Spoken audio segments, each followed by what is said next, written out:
China and Europe seem to be adopting a top-down approach to getting their economies back on track.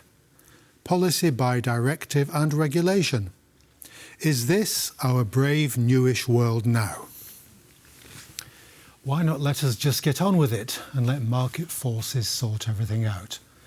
Join me, Jan Darash, for How We Got Here.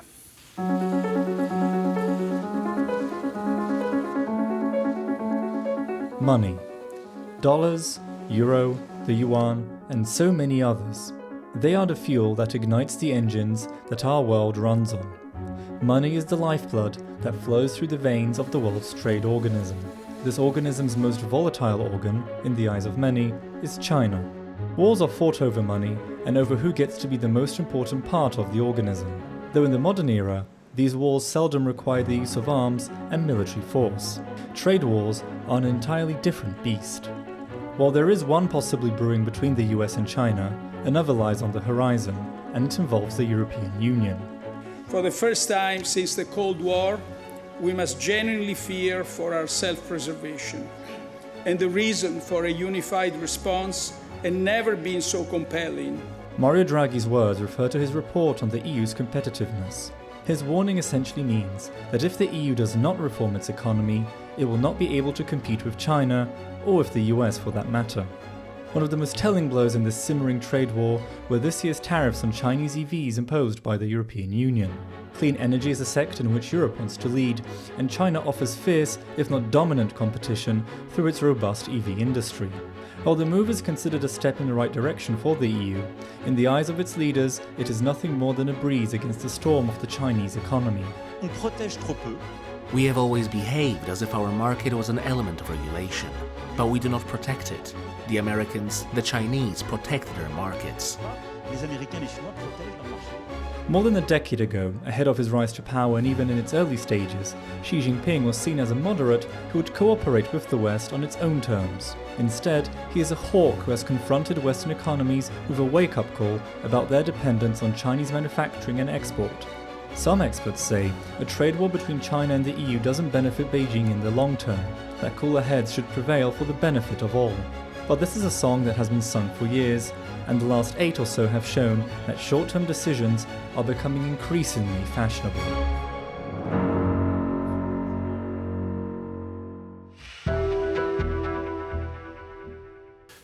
My guest today is Stankomir Nichea, a professor at the University of Opole. Welcome to the programme. Thank you very much for your invitation. China and Europe today, the big picture. We'll deal with China first and try and pursue this idea of are we, as a global societies, sooner or later going to imitate the Chinese model, not just in the economy but also in the social control aspects. So China, the economy is not doing so well. Xi Jinping seems to want to liquidize more through quantitative easing, put money into the economy, but doesn't trust his subjects or his electorate, I suppose is a better word. Is that an accurate picture of what China is trying to do with all this vast amount of cash? Yes, that's more or less accurate because China has enormous problems recovering from the COVID pandemic. And unlike in many other parts of the world where we had a relatively quick recovery, that has never been a full recovery, but we've seen a return to levels of consumption, to levels of confidence in many parts of the world, with the huge and important exception of China. China's economy has been hit so much by the COVID restrictions, and especially this hit and this damage has been done to the population. One of the biggest problems today in China is that consumers are reluctant to spend, wary of their recent experiences of lockdowns, of persecution, of those restrictions of movement. Instead of spending after those restrictions were quickly abandoned, they started to save. They started to create provisions for the future. And that also created conditions for lack of any kind of recovery, for the stagnation that China is not used to. So we've been used to China that is growing at double digits or high single digits. Now we don't even know, we don't even have the reliable statistical data about the true condition of Chinese economy. Certainly it's in poor state because there are many, many indicators. And one of the latest indicators is that the Chinese government feels pressured to do something about it, to develop a substantial economic plan. But this lack of trust into in their own citizens. Most of that stimulus is directed at state-owned companies or at large corporations.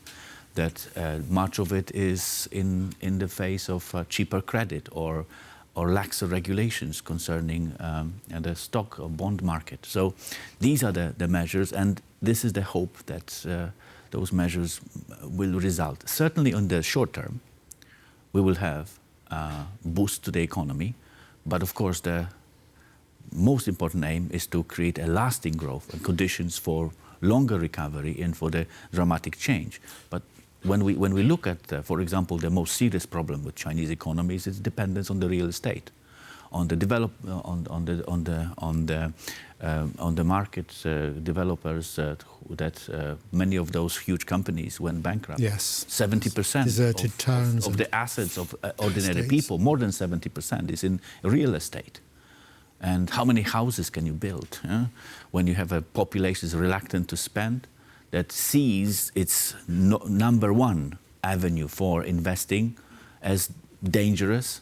So this created a kind of vicious circle that Chinese have been struggling with, and most of economists that I've read, they are very, very skeptical whether this economic stimulus, although they in real numbers may be quite impressive, whether this will address the most important issues, those that are really shaking the Chinese economy and taking away the prospects for its growth. But is the Chinese leadership, does it bother about the state, the happiness of its citizens, or is it has a great power, superpower, hyperpower perspective to attain, hasn't it? You can't have guns and butter, I suppose. But this is the sustained economic growth and the better prospects of the population. These are the basics of the social contract, the legitimation of the Communist Party to rule people. If they cannot deliver that, that may be very, very problematic. So they may have a total control, but also this kind of unease will create. That's why in the recent, in most recent times, especially when Xi Jinping took power for the third term, he stressed we had this movement from prosperity towards security. So we see that the present government wants to stress security, investment in the military, stressing the threat that the United States pose to China and Chinese well-being. Whether they are successful in convincing the population, we will see. But they're doing everything to do that. Also the strategy to invest, not to give people into the hands of people, ordinary people, but rather to invest in state-owned companies, to create more comfortable financial regulations. This is also the other aim, is to make the funds work also for the military, for the build-up of the military industry. This is one of the strategic goals, to build a world-class military power and to constantly extend Chinese military might. With spending that money on consumption, that may be more difficult. So we certainly have this priority on security in terms of propaganda, but in terms of real gestures, it's also putting money into the economy that can be easily translated into development of military capability.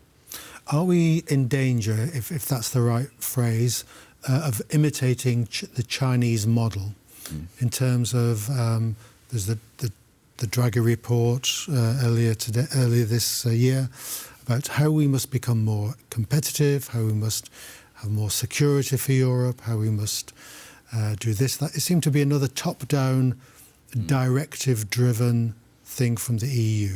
I mean, you can probably sense my Euroscepticism here, but isn't that the danger that we want to be competitive, but we don't necessarily trust the markets with the inherent risk of money flowing around? We don't trust the markets. The Chinese don't trust the markets. That may be united, but I think the differences are far more numerous. I think the Chinese model is too unique to be emulated anywhere in the world, and for the time being, even the Chinese believe that their model is unexportable to the. It is only very recently that Xi Jinping, in his development of ideology, starts to contemplate this idea that the Chinese model may be exported to other countries, but it will never be attractive enough for the Europeans. But of course, the instinct is the same, that any more serious measures should come from the government, from the creation of the conditions, rather than giving greater freedom to individuals or offering some kind of initiative that it goes from the top, from the bottom to the top. So certainly that is, and it seems to be a tempting way of doing things. I mean, you say that it's not exportable to Europe, but don't we want? Would you say that Europeans want to have more security first, and then we'll deal with the rest? All these. But this is very universal. If you look to the United States, they have similar sentiments, although they may talk about markets. But when we look at the presidential campaign that is still going on in the United States, it's you can see that very easily that security, whether it's military security or security of borders, is a #1 issue. So I don't think it's a Chinese or European thing. It is a global thing in the age of mass migration, in the age of escalating international tensions, in the age of the formation of new coalitions. So certainly we see the declining power of the United States, declining power of the West and the European Union, although the pace of that decline is not as fast as, for example, leaders in Moscow or Tehran would like to see. So rather, we have the consolidation of the countries. And this is very interesting because it seems that everyone is now in crisis, because not so long ago we had like the West that is in crisis, while China and some other Asian economies are flourishing. Now crisis has affected everyone. Although we may have different problems, slightly different problems in Europe, in the United States, China, everywhere. So maybe there's hope here that when leaders realize that we're all in trouble, there's no one side that can take advantage of the escalating crisis. Maybe they will force them. And also there is this issue of the climate change, that somehow we forgot about in the atmosphere of the war and conflict, but this has not disappeared. We've seen what's happening in what happened in Poland earlier this year, what happened not so long ago in Spain, not what happened in America. Even if we want to forget about the climate crisis will not let us to forget about the changes. Well, that's another. That's not a wealth-creating program for Europe. It's clean air. You know, we manage our resources. Fair enough, but it doesn't create the dynamic growth that is necessary for a modern economy, or does it? When you look at China invested in green economies and in electric cars, and in solar panels, and in coal. In coal as well. Yeah? So, but there will be. I think that it's a good thing that we, for example, try to reduce our dependence on fossil fuels. The problem is the pace and the methods. So I don't think that there is an alternative to that. We may discuss and hear what is very controversial is how we achieve that reduction, how we achieve a greater reliance on renewable energies or on promoting the greener and more sustainable lifestyle. And once again, is it a top-down approach or it is bottoms up? Because there is a desire. You don't have to force people to adopt cleaner. We all want to live in a cleaner environment. We all want to depend less on fossil fuels, but people need freedom to embrace technologies that are benefiting them, but not are imposed. A final question to you, Professor. Is the zeitgeist, is the spirit of the age moving away from individual freedom and more to a kind of statist version of doing things? Undeniably, we have this inflation of democracy around the world. We can see that individualism is, and then liberal democracies all over the world are suffering. And I think part of the problem was that liberal democracies ceased to deliver on the promises of wealth, of freedom that is genuine, not as just a kind of media mirage, but a genuine freedom, genuine space to grow, to develop. So here we have to go back to the principles that sustain and build greatness of Western society. What it is, yes. And I think watching what is happening in China may be also an incentive to us not to give those freedoms too easily. Professor, thank you very much for coming on to a programme. We must leave there, unfortunately, but great. Thank you very much. Discussion. Thank you. Thank you. Bye-bye. That's it for now. Join us next time for How We Got Here.